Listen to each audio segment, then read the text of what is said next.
Well, the Parkland Trojans enjoyed yet another successful season on the hard court. Andy Stevens' group finished 13-4 overall, advancing all the way to the 6A championship in districts. Now, the Trojans got key contributions this season from seniors like Trey Roll and Jake McLean, while juniors like Will Meeker and Matt Rance took significant strides this year as well. But it was actually a freshman who may have had the biggest impact of all. Cassie Schmidt rejoins us with more. At guard, a 6'1" freshman, number 2, Nick Coval. It's not always the case that one of your biggest impact players also happens to be just 15 years old. However, that is true for the Parkland boys basketball team, and while it comes a bit unexpected to an outsider, it did not to head coach Andy Stevens. I've known Nick for a long time. I've watched him grow up, and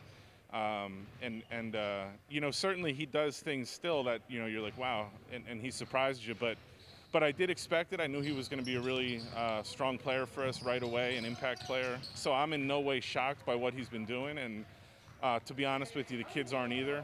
But when a freshman is as successful as Coval has been in his inaugural campaign, it also has a lot to do with his supporting cast around him. Yeah, I feel great. Obviously, going along, I learn every game. Obviously, my teammates have taught me a lot because they're older than me. So they just they let me into the group. We've just been playing really well. He wouldn't be as successful if it weren't for the kids on the team, especially the older kids and the seniors really embracing him. They've been unbelievable with him. It's probably like a month ago, but I looked at him, I said, you guys really like each other, don't you?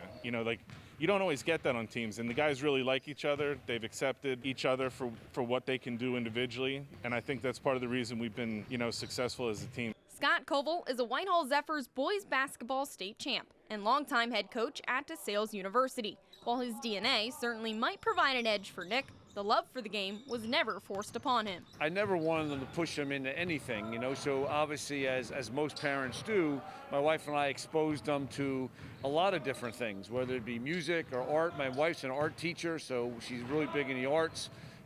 Or any kind of sport, and we gave him the option of just kind of pick and choose what he likes to do, and he gravitated towards basketball, which obviously made me happy, but it wasn't anything that we really pushed on him. It's a given there's plenty to gain having an all-time great for a dad, but for Nick, he's loved being able to soak up all that he can like a sponge. It's everything. I wouldn't be the player I am without him. Just he's taught me literally everything I know. I love it because his knowledge is so great, just like every little thing. Even when we're just like watching a basketball game on TV, like he can stop the game and just break down everything. So it's just cool to be around that. I'm very thankful because obviously most kids don't have it, and I just have a guy who can teach me everything, and he can critique my game, and I'm gonna be totally fine with it because I know that he knows what he's talking about, and he knows he's gonna get me better. And Coach Stevens would also agree that everything Nick's learned from his dad has helped in his success. Yeah, I think having a dad as a coach certainly helps in a lot of ways, especially, such a good coach like Scott. He's taught him, Scott and Kay the right way and how to approach things. But I don't think, he doesn't let the attention get to him.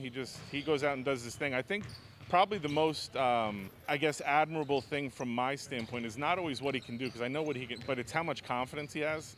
For a freshman and a young kid coming through, he just plays with so much confidence. And, he doesn't get rattled. He doesn't let little things bother him. Certainly he makes some freshman mistakes, little things, but nothing, too out of the ordinary for anyone to make those mistakes. So he's going to keep getting better and better, and he wants to get better. I think that's what makes it so special. He loves basketball.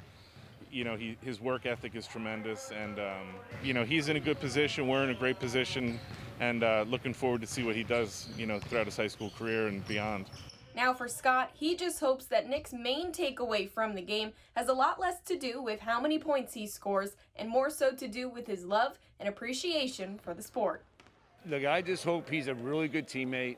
I hope he has a ton of fun playing the game like I did.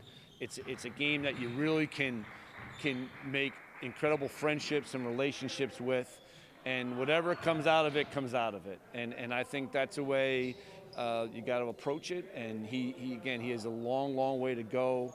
He's only 15 years old. We talk all the time about being humble and understanding the work ethic that it needs to be good. And my hope is that he just enjoys the game like I enjoyed the game, and he finds a love for the game like I did. Reporting for the Service Electric Network, I'm Cassie Schmidt.